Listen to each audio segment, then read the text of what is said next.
네, 오늘 함께 나눌 말씀은 마태복음 1장 21절에서 23절 말씀입니다. 마태복음 1장 21절부터 23절 말씀입니다. 다 같이 합독하겠습니다. 마리아가 아들을 낳을 것이니 너는 그 이름을 예수라고 하여라. 그가 자기 백성을 그들의 죄에서 구원하실 것이다. 이 모든 일이 일어난 것은 주님께서 예언자를 시켜서 이르시기를 보아라, 동정녀가 잉태하여 아들을 낳을 것이니 그의 이름을 임마누엘이라고 할 것이다 하신 말씀을 이루려고 하신 것이다. 임마누엘은 번역하면 하나님이 우리와 함께 계신다는 뜻이다. 아멘. 오늘은 하나님의 본질과 우리의 사명, 예수님의 제자로 살아가는 삶이라는 주제로 함께 말씀을 나눠보도록 하겠습니다. 구약시대부터 지금까지 하나님이 우리에게 원하신 일은 이 땅에 주님께서 지은 사람들과 함께하는 것이었습니다. 이 사실은 하나님이 또 다른 이름, 예수 그리스도를 통해서도 우리가 알 수 있습니다. 예수님이 태어나기 전에 천사는 그분의 이름을 예수라 하라고 전합니다. 그리고 또 다른 이름은 임마누엘이었습니다. 성경에서 이름은 단순히 개인을 구분하는 것에 있지 않습니다.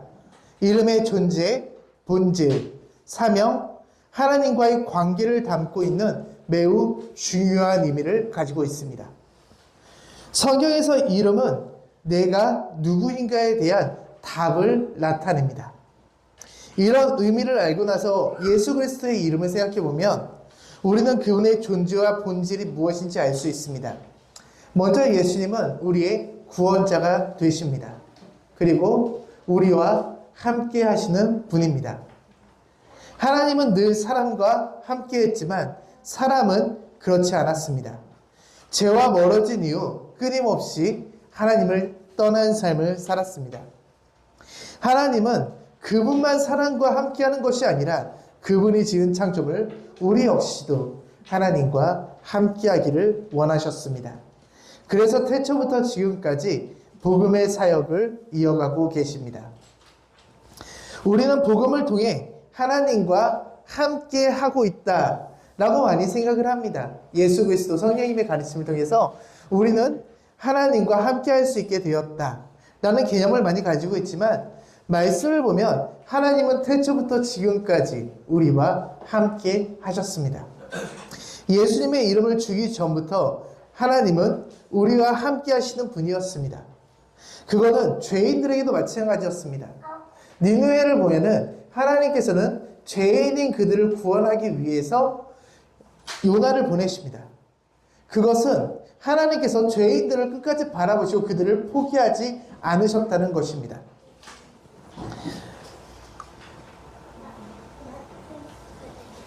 하나님께서는 우리를 포기하지 않았지만 이스라엘 사람들은, 이 인간들은 하나님을 떠난 삶을 살았습니다. 이것이 구약의 이스라엘 백성이 끊임없이 반복한 일입니다.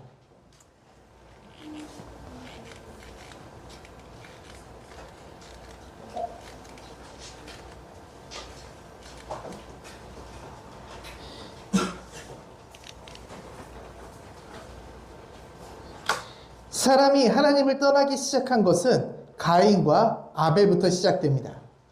아벨을 살인한 가인은 하나님을 떠나 노 땅에서 살아가기 시작합니다.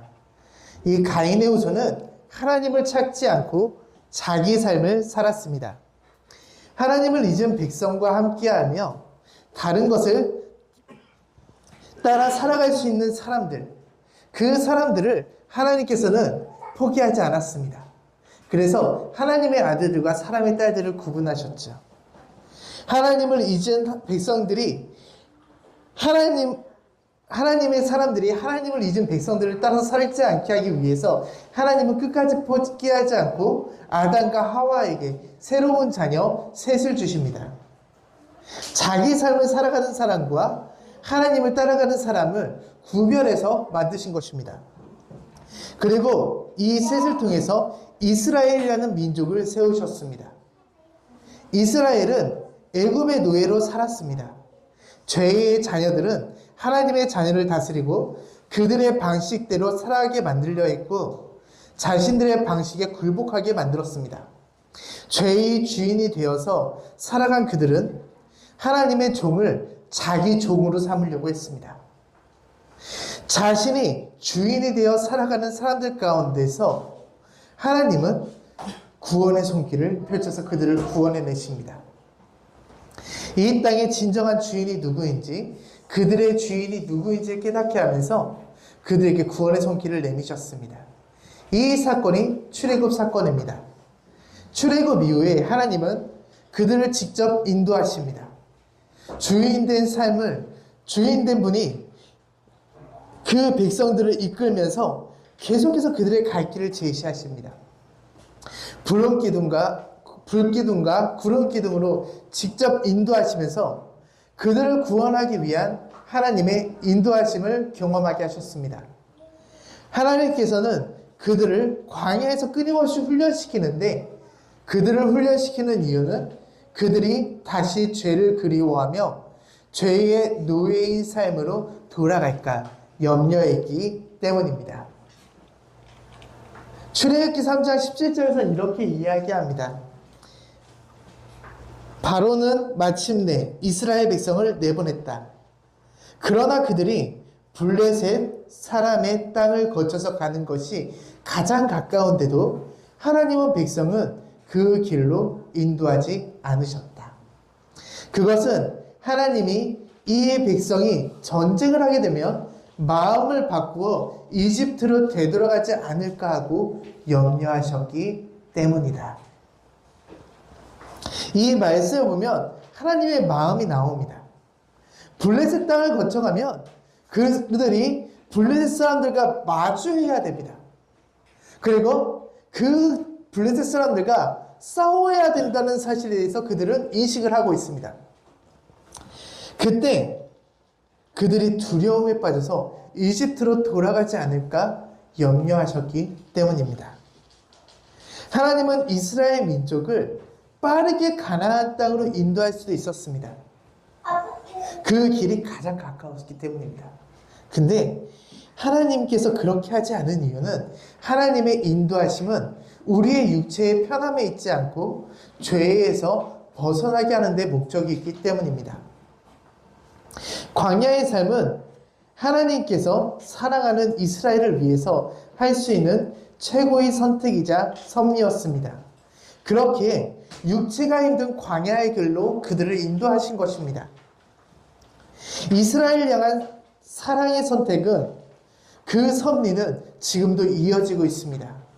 지금 시대를 살아가는 우리 역시도 고난이라는 광야의 길을 걸어갑니다. 이 광야의 길은 하나님이 사람의 고통을 내버려 두시는 것이 아니라 그 고난을 통해서 하나님의 사랑과 은혜를 알게 하기 위해 하나님과 함께하게 하기 위한 최고의 섭리의 선택입니다. 우리는 그 선택을 인정할 수 있어야 됩니다. 하지만 사람은 이 고난을 쉽게 받아들이지 못합니다. 그 이유는 인간의 목적은 육체의 편안함과 안락한 삶에 있기 때문입니다. 하지만 하나님의 목적은 죄에서 벗어나 우리가 하나님과 함께하는 것에 있습니다. 하나님의 목적과 사람의 목적이 같은 방향을 바라볼 때 우리는 하나님과 동행한다라고 이야기를 합니다. 근데 그 동행하지 못했을 때 우리에게는 고난이 찾아오게 됩니다. 이 고난이라는 이름의 광야가 펼쳐질 때 우리는 그 광야에서 끊임없이 헤매게 될 것이며 그 헤매는 가운데서 하나님께서는 계속해서 그들의 주인이 누구인지 무엇을 통해서 공급받고 있는지 깨닫게 하실 것입니다. 마치 이스라엘 백성들이 광야를 돌아다니면서 물이 필요할 때는 물을 공급받고 그들이 먹을 것을 필요할 때는 먹을 것을 공급받고 그들이 아무리 돌아다녀도 옷이 해지지 않았던 것처럼 그들의 먹을 것, 마실 것, 입을 것 그들의 필요에 따라서 공급하시는 하나님을 우리는 이 광야, 고난이라는 광야의 삶에서 경험하게 된다는 것입니다. 즉, 고난은 인간이 하나님의 목적보다 육체의 편안한 안락한 삶을 추구하는 것에서 오게 됩니다. 그럼 이 안락한 삶을 추구하는 것보다 더 귀한 것, 더 복된 것이 있다는 것을 하나님께서는 고난을 통해서 깨닫게 하시는 것입니다. 성경에서는 인간이 하나님의 목적보다 육체의 편안함과 안락한 삶을 추구하는 것을 욕심이라고 말합니다. 내 것을 이루고자 하는 욕심은 죄를 낳게 되고 그 죄는 하나님과의 관계를 멀어지게 하고 자신의 이익을 추구하게 합니다. 하나님의 생각대로 일을 행할 때 내게 벌어진 일을 보면서 우리는 이렇게 생각을 합니다. 하나님, 왜 내게는 축복을 주지 않으세요? 하나님, 왜 나와는 함께하지 않으세요? 하나님, 내가 원하는 것, 내가 말하는 것을 주님께서 들어주셔도 저는 주님을 떠나지 않고 함께할 수 있어요. 주님께서 그렇게 염려하지 않아도 나는 하나님을 믿으면서 평생 주님과 함께 살아갈 것입니다.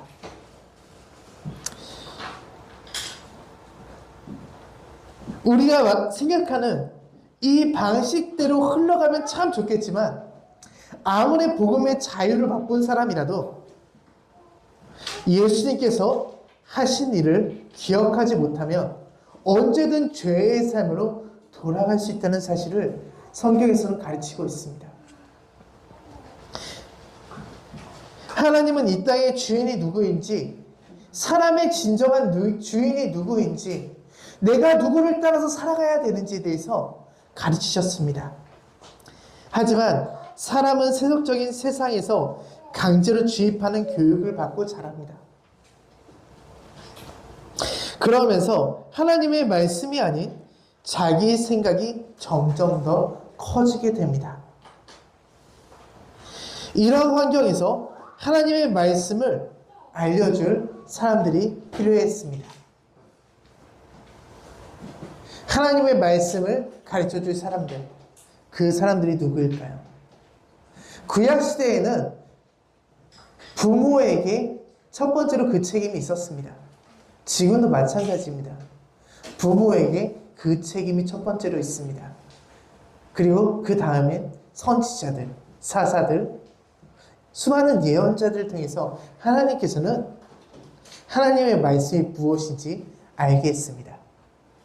그리고 예수님께서 이 땅에 오셔서 제자들을 만드셨습니다. 하나님의 말씀을 알려줄 사람들, 그들은 예수 그리스도의 제자라고 지금 시대엔 부릅니다.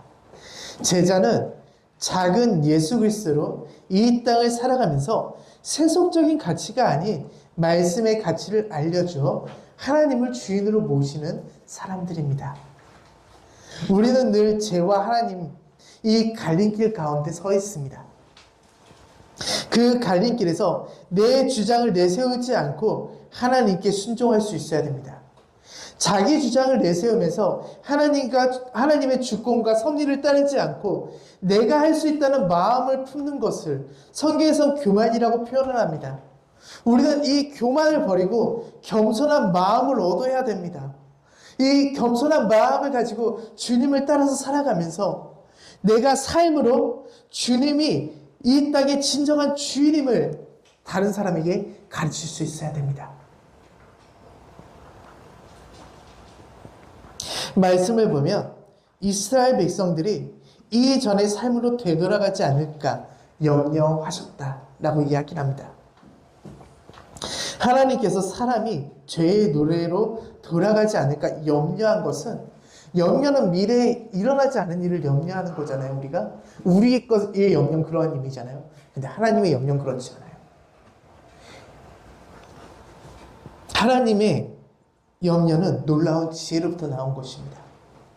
그렇게 벌어지지 않은 일에 대한 염려가 아니라 나에 대해서 나보다 더 잘 아시는 하나님의 생각입니다. 그렇게 하나님께서 내게 행하시는 섭리는 잘못된 일이 아니라 하나님께서 나를 최고의 길로 이끌기 위한 과정인 것입니다. 우리가 해야 할 일은 그 놀라운 지혜 앞에 순종하는 것입니다. 왜냐하면 우리에게 일어난 모든 일들은 그냥 이루어지는 것이 아니라 하나님의 그 놀라운 지혜를 통해서 일어나는 섭리의 일부이기 때문입니다. 우리는 하나님의 연결을 이해하지 못합니다. 하나님께서 주시는 고난을 이해하지 못하죠. 하나님께서 무조건 축복을 100% 주길 원하죠. 하지만 그렇게 되면 어떠한 일이 벌어지나요?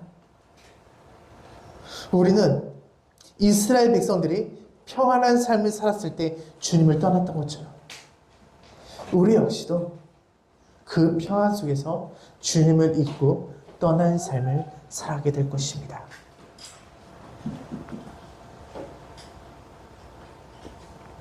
하나님께서는 이스라엘이 죄의 노예인 삶으로 돌아가길 원치 않으셨습니다.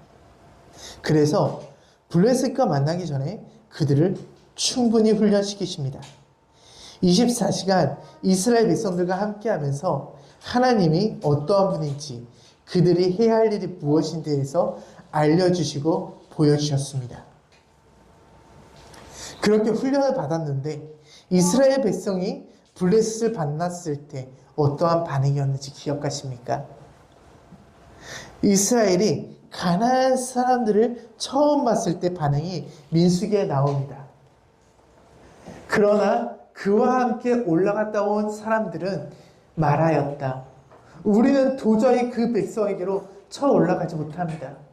그 백성은 우리보다 더 강합니다. 그러면서 그 탐지한 땅에 대하여 나쁜 소문을 퍼뜨렸다. 그들은 이스라엘 자손에게 그 땅에 대해서 이렇게 말하였다. 우리가 탐지하려고 두루 다녀본 그 땅은 그곳에 사는 사람들을 삼키는 땅이다. 또한 우리가 그 땅에서 본 백성은 키가 장대 같은 사람들이다.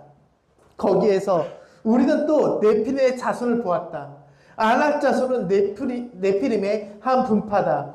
우리가 스스로 보기에도 메뚜기 같았지만 그들의 뇌도 그렇게 보였을 것이다. 그들은 그들의 외형을 보고 겁을 먹었습니다. 스스로 보기에도 메뚜기 같다고 말하면서 싸울 생각도 하지 못했습니다. 이 모습은 마치 골리앗을 봤을 때 이스라엘 백성의 모습을 생각나게 합니다. 골리앗을 봤을 때 이스라엘 백성은 모두 두려워 떨었습니다. 그 누구도 앞에 나서지 않았습니다. 그들은 하나님과 함께하면서 하나님을 바라봐야 된다는 것, 하나님께서 이 땅의 진정한 주인이라는 것, 하나님께서 하시면은 그들을 그 죄인된 애굽의 땅에서도 그 힘 있는 땅에서도 이끌어내신 분이라는 사실을 잊은 것입니다. 두려워 떨고 있는 이스라엘 백성들 앞에 한 소년이 등장합니다. 그의 이름은 다윗입니다. 다윗은 형제 중 가장 작았다고 이야기를 합니다. 그의 얼굴은 힘이 세고 강하게 보이는 것과 거리가 멀었다고 합니다. 약간 미소년 같은 이미지였다고 해요. 하지만 다윗은 두려워하지 않았습니다. 다윗이 하나님의 이름으로 나아갔을 때 다윗은 승리할 수 있었습니다. 그는 만군의 주인 하나님의 이름으로 나아갔으며 전쟁은 사람에게 속한 것이 아니라 하나님께 속한 것임을 믿었습니다. 하나님을 믿는 믿음이 그 작은 다윗이 골리앗을 무너뜨릴 수 있게 만든 것입니다. 이것이 다윗이 하나님의 마음에 합한 이유였습니다. 다윗과 이스라엘 민족의 모습은 여호수아와 갈렙, 나머지 정탐꾼의 모습과 같았습니다. 여호수아와 갈렙은 하나님이 주신 땅을 바라봤습니다. 하나님께서 그 땅을 주신다고 한 그 사실을 믿었고 그 사실을 믿으면서 그들은 선포했습니다. 하지만 정탐꾼은 그러지 않았습니다. 차라리 이집트로 돌아가는 것이 좋겠다. 우두머리를 세우고 그리고 이집트로 돌아가자. 그들에게 우두머리가 없었습니까? 그들을 광야의 땅에서 끊임없이 이끌었던 지도자가 있었습니다. 하나님께서 그 뒤에 세울 지도자도 있었습니다. 근데 그들은 또 다른 우두머리를 세우고 돌아가자고 이야기합니다. 하나님의 염려는 현실이 되었습니다. 39년 동안 광야에서 하나님이 그들과 함께 하시며 보호하시며 그들의 먹을 것, 입을 것, 마실 것, 그들의 필요를 충분히 공급해 주었지만 그들은 하나님의 공급하심을 잊고 하나님께서 그들 가운데서 하신 일을 잊고 다시 이전의 삶으로 돌아가길 원했습니다. 하나님이 주시는 젖과 꿀이 흐르는 그 땅, 가나안 땅까지 왔지만 그들은 과거의 종의 모습으로 돌아가기를 원했습니다. 바로 그 문만 넘으면 되는데, 그 경계선만 넘으면 되는데 그 선을 넘지 못하고 다시 광야의 땅을 헤매게 됩니다. 이스라엘은 하나님을 신뢰하지 않았습니다. 하나님은 이스라엘을 죄의 종에서 자유의 신분을 주었지만 다시 죄의 종을 선택하고 죄의 모습으로 돌아가기를 원한 것입니다. 이것이 불신앙의 본질입니다. 하나님은 거룩한 삶이 무엇인지 그들과 함께 하시며 가르쳤습니다. 어떻게 행동해야 되는지 가르쳤습니다. 하나님의 말씀을 따라 순종하면 무엇인지 얻을 수 있고 순종하지 않을 때 오는 일이 무엇인지에 대해서도 보여주었습니다. 하나님께 불순종했던 많은 사람이 지진과 불뱀 사건으로 통해서 죽고 남은 사람들은 하나님의 말씀을 따라서 행동한 사람들이었습니다. 그런데 그런 사람들마저도 그 가나안 땅 앞에서 하나님을 잊고 하나님을 떠나는 모습을 보입니다.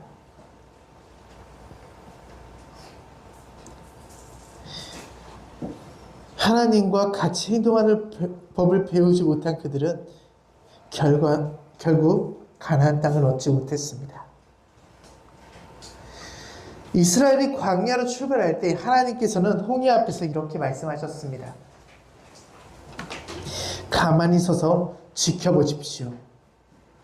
주님께서 당신들을 위해서 싸우실 것이니 당신들은 진정하십시오. 전쟁은 그들이 하는 것이 아니라 하나님께서 하시는 일이었습니다. 하나님께서 그들에게 주시겠다고 약속하셨기 때문에 그들은 그 땅을 반드시 얻을 수 있었습니다. 이 세대 때 결과적으로 보십시오. 그들은 결국 가나안 땅을 차지했습니다. 1세대 역시 믿음을 가지고 여호수아와 갈렙과 같이 선포하고 가나안 땅을 정복하기 위해서 나섰다면 그들은 가나안 땅에 들어갈 수 있었을 것입니다. 하나님께서 어떻게 그들을 구원하신지 지켜봤다면 그들 역시도 가나안 땅을 차지하고 그 땅에서 살았을 것입니다.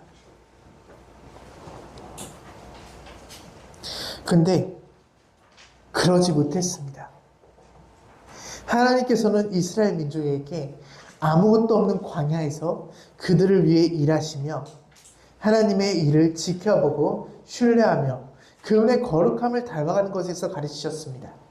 그리고 죄로 다시 돌아가지 않는 안전장치도 마련해 주셨습니다. 하지만 그들은 죄인의 삶으로 돌아가기를 원했습니다. 하나님은 구원은 그들이 하는 일이 아니라 하나님께서 하시는 영역임을 보여주고 순종할 때 받는 복을 그들의 삶 가운데서 가르쳤지만 이스라엘 백성은 깨닫지 못했습니다. 그리고 그들은 전쟁에서 승리하는 것이 자신의 영역으로 착각했습니다. 하나님께서 그들에게 말씀하신 것은 보라는 것이었습니다. 너희가 하는 일이 아니라 내가 하는 일이니까 너희들은 내가 너희를 어떻게 구원하는지 보고 따르라는 것이었습니다. 이 시대를 살아가는 우리에게도 하나님께서는 똑같이 말씀하십니다. 그분의 하시는 일을 보라고 말씀하십니다. 하지만 우리는 구원의 하나님의 영역이라는 사실을 잊고 그 영역을 나의 영역으로 착각합니다. 그래서 구원을 하나님이 주신 선물, 그 은혜로 여기지 않고 내가 무엇인가 하는 해서 얻는 영역이라고 착각합니다. 구원은 은총입니다. 이 은총은 은혜랑 약간 다른 성질을 가지고 있습니다. 사람이 사람에게 도움을 받고 일방적으로 도움을 받아서 성공했을 때도 우리는 그 사람에게 은혜를 입었어 라는 표현을 사용합니다. 근데 은총은 사람과 사람 사이에 사용하지 않습니다.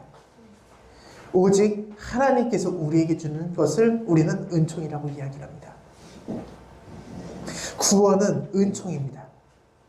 하나님께서 우리에게 주신 사건입니다.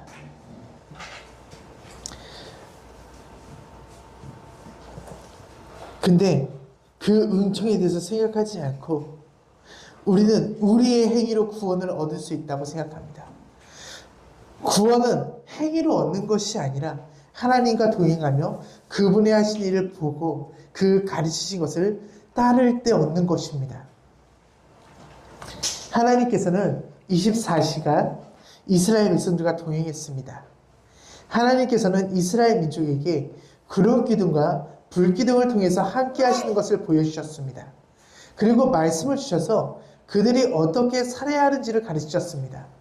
때로는 지도자를 세워서, 때로는 왕으로, 때로는 선지자로, 때로는 사사로 끊임없이 그들을 가르치며 함께 하셨습니다. 이것이 구약시대에도 주님께서 그들과 함께 하셨다는 증거입니다. 이후에 예수님께서 이 땅에 오십니다. 이 땅에 오신 예수 그리스도 역시 24시간 제자들과 함께 하셨습니다. 예수님께서는 이 땅에서 사람들과 함께하며 삶으로 보이셨습니다. 그리고 그 제자들은 다음 세대의 작은 그리스도를 위해서 삶으로, 말씀으로 그들에게 살아갈 방향을 알려주었습니다. 예수님이 돌아가신 이후에도 이 땅이 성령님을 또 다른 보혜사 성령님을 보내주셔서 우리들과 함께 하고 계십니다. 하나님께서 보이신 것을 기억하고 신뢰하며 예수님께서 보이신 것을 따라서 행동하는 것을 성령님에서 통해서 깨닫는 사람, 그러한 사람들 우리는 제자라고 부릅니다. 이 제자가 되기 위해서 교회에서는 제자 훈련을 통해 제자들을 가리킵니다. 따로 제자 훈련이라고 말을 하지 않아도 예배 훈련, 말씀 훈련, 기도 훈련, 이 모든 것을 우리들은 하고 있습니다. 우리들은 교회 안에서 가르치는 제자들을 배운 사람들입니다. 그런데 제자 훈련을 하면서도 그 안에 담긴 의미와 그 제자가 무엇인지에 대해서 깨닫지 못하는 경우가 많습니다. 그렇다 보니 제자 훈련의 의미를 신앙의 행동 정도로 생각합니다. 내 삶이 예수님을 닮아가고 마음이 하나님을 향하는 것보다 외적인 신앙생활에 집중하게 됩니다. 제자의 의미를 하나님을 경외하기 위해 예배를 드리고 하나님의 뜻을 알기 위해서 기도를 드리고 하나님을 알기 위해서 말씀을 아는 정도로 생각해도 그 안에 담긴 진정한 제자의 의미를 생각하고 내 마음이 담긴 하나님을 향한 삶, 그러한 삶을 생각하면서 행동으로 옮겨가는 사람은 극히 소수라는 것입니다.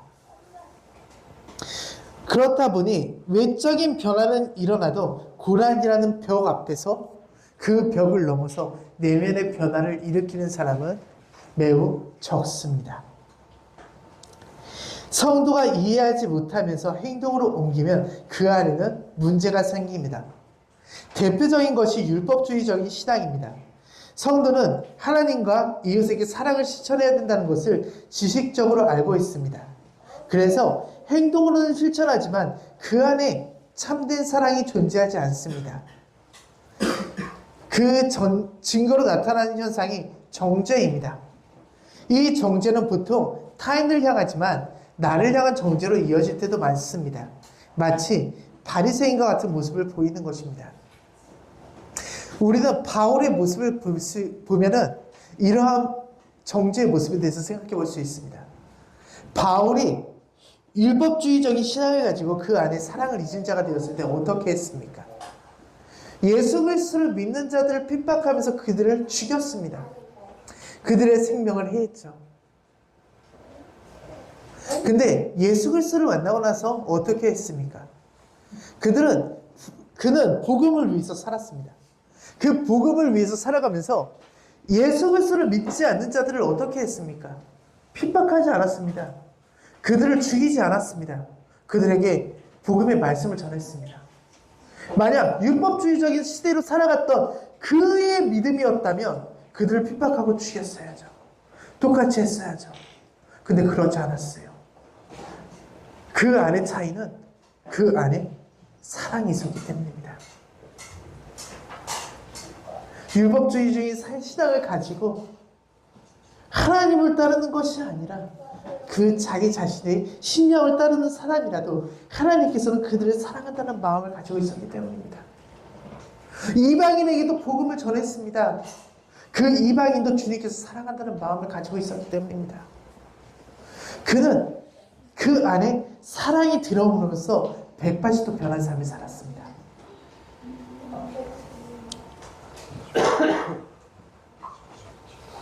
우리는 진정한 제자의 모습이 무엇인지에 대해서 생각해 볼 수 있어야 됩니다.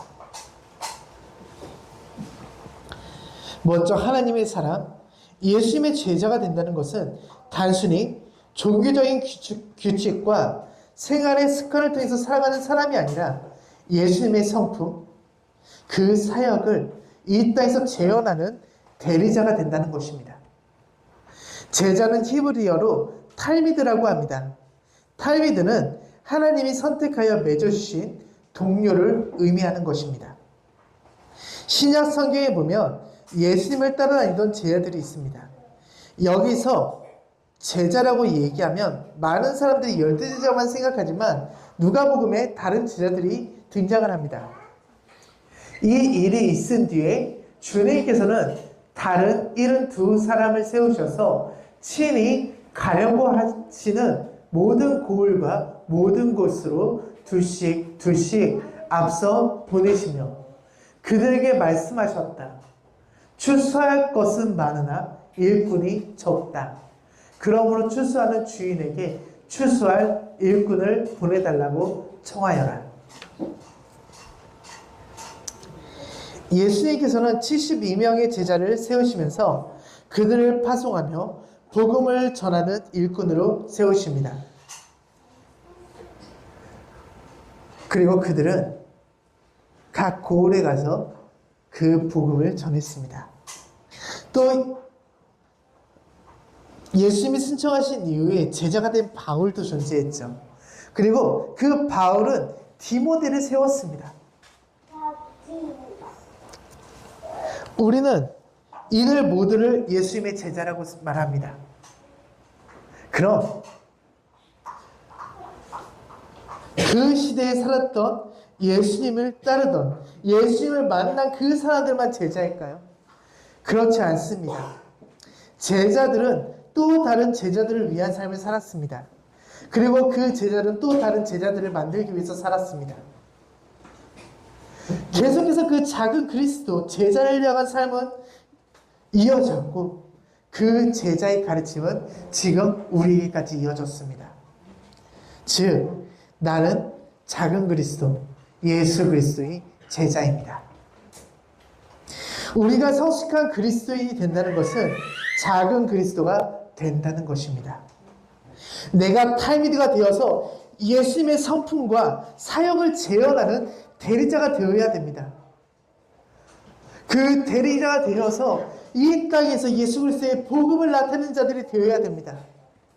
예수님께서는 자신을 따르기 위해서 조건이 있다고 말합니다. 그때 예수님께서는 제자들에게 말씀하셨다. 누구든지 나를 따라오려거든 자기를 부인하고 제 십자가를 지고 나를 따라오너라. 누구든지 자기 목숨을 구하고자 하는 사람은 잃을 것이요 나 때문에 자기 목숨을 잃는 사람은 찾을 것이다. 이 말씀은 무엇을 의미합니까? 자기를 부인하고 십자가를 지고 예수님을 따르라는 것은 자기 인생의 주권이 누구에게 있는지 명확하게 아는 사람이 되라는 것입니다. 자기를 부인하라는 것은 세속적인 내 욕망을 버리고 내가 세운 계획이 뜻대로 되지 않아도 모든 계획을 이루는 분은 하나님인 것을 인정하며 내가 가진 모든 것이 하나님의 것임을 인정하고 내 삶의 모든 자리에 하나님을 모시는 사람들을 자기를 부인한 사람이라고 이야기하는 것입니다. 요한복음 15장 4절에서 예수님은 이렇게 말씀하십니다. 내 안에 머물러 있어라. 그리하면 나도 너희 안에 머물러 있겠다. 가지가 포도나무에 붙어있지 아니하면 스스로 열매 맺을 수 없는 것 같이 우리도 예수님 안에 머물지 아니하면 열매 맺을 수 없습니다. 그리고 이 열매는 우리의 믿음이 그 안에 포함되어 있습니다. 우리는 믿음으로 구원을 얻는다고 말합니다. 이 믿음은 우리의 행위로 얻는 것이 아니라 하나님께 깊이 뿌리 내려서 공급을 받는 것입니다. 내가 하나님 안에 거하면 그분이 주시는 것에서 공급을 받고 우리는 믿음 가운데 그분을 닮아가는 삶을 살아갈 수 있게 되는 것입니다. 부부는 서로 닮는다고 이야기를 하죠. 그렇게 말하는 이유는 서로 사랑하고 함께 시간을 보내면 서로 닮아가게 되어 있기 때문입니다. 자녀를 보십시오. 자녀들을 보면 부모의 모습을 닮아 있습니다. 많은 시간을 함께 보내면서 부모로부터 영향을 받기 때문입니다. 그렇듯 우리가 주님과 함께 시간을 보내면 그분을 닮아갈 수밖에 없습니다. 우리가 24시간 그냥 하나님과 동행하는 삶을 살아가면은 우리는 하나님을 보고 배우며 그분을 닮아가는 삶을 살아갈 수밖에 없는 것입니다.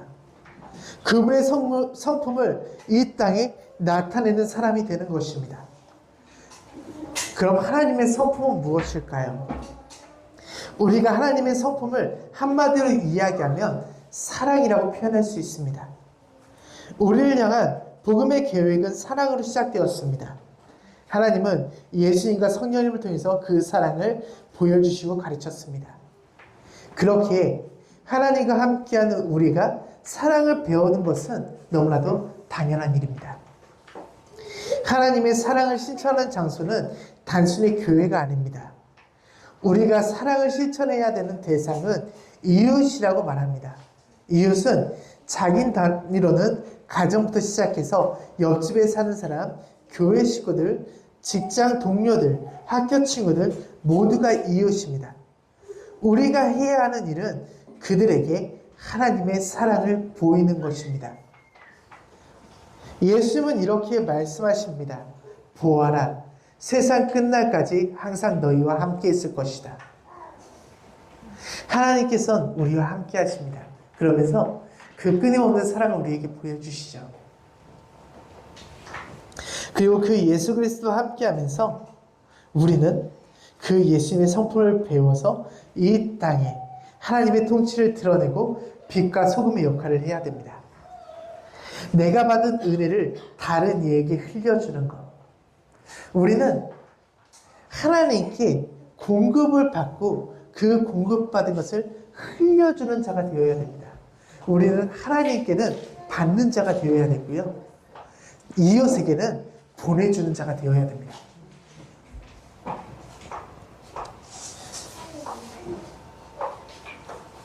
그것이 예수님의 제자로 네가 해야 할 일이며 다른 제자를 세우는 제자의 삶의 완성된 모습입니다. 제자의 완성된 모습을 위해서 우리는 제자 훈련을 합니다. 이것은 결국 제자들을 걷기 위한 훈련입니다. 제자들은 단순히 지식을 배우는 학생을 뛰어넘어서 스승의 삶을 전수받고 그 발자취를 그대로 따르는 삶의 방식을 말합니다. 하워드 핸드릭스는 이렇게 말합니다. 제자는 태어나는 것이 아니라 만들어지는 것이다. 제자들은 결국 누구의 영향력 아래에서 나의 인생을 빚어갈 것인가에 관한 문제라고도 볼 수 있습니다. 여러분은 누구의 영향력 안에서 나의 인생을 만들어 가겠습니까?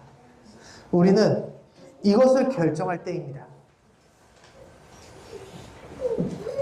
내가 어떠한 영향력 안에서 살아갈지, 이스라엘 백성처럼 죄의 영향력을 그리워하면서 계속해서 그 죄의 영향력 안으로 들어가려고 하는 삶을 살아갈 것인지, 그 죄의 영향력을 그리워하면서 죄의 주인이 내게 주는 것들, 그 작은 것들을 주는 것들을 기뻐하면서 그 영향력 안에서 살아갈 것인지, 아니면 하나님의 주인됨의 삶을 인정하며 그분의 종으로서, 그분의 대리 통치자로서 이 땅을 살아갈 것인지 우리는 결정해야 됩니다. 오늘 이번 나누 예배 때 세 가지에 대해서 생각해 보려고 합니다. 첫 번째는 우리와 함께 하시는 하나님입니다. 하나님이 나와 함께 하셨다는 사실을 기억하며 나와 함께 하시는 하나님을 떠올려 보는 시간을 가져보려고 합니다. 그리고 둘째는 제자의 길입니다. 자기를 부인하며 주인을 따르는 삶, 내 인생의 주권이 하나님께 있는지에 대해서 생각해 보이는 시간을 가져봤으면 좋겠습니다. 그리고 마지막은 이웃을 사랑하는 것입니다. 예수님의 제자로 그 사람을 실천하고 있는지 우리가 생각하는 시간을 가져보려고 합니다. 그래서 우리가 이것을 생각하면서 세 가지로 나눌 제목들은, 하나님이 나와 함께 하심을 느꼈던 특별한 경험이 있습니까? 나의 삶에서 하나님보다 우선순위가 높은 것은 무엇입니까? 이번 한 주간 구체적으로 어떤 이웃에게 사랑을 전하겠습니까? 이 주제를 가지고 함께 나누면서 우리가 하나님과 그 제자의 삶과 이웃의 사랑을 실천하는 삶에 대해서 함께 생각해 볼 수 있기를 소망합니다.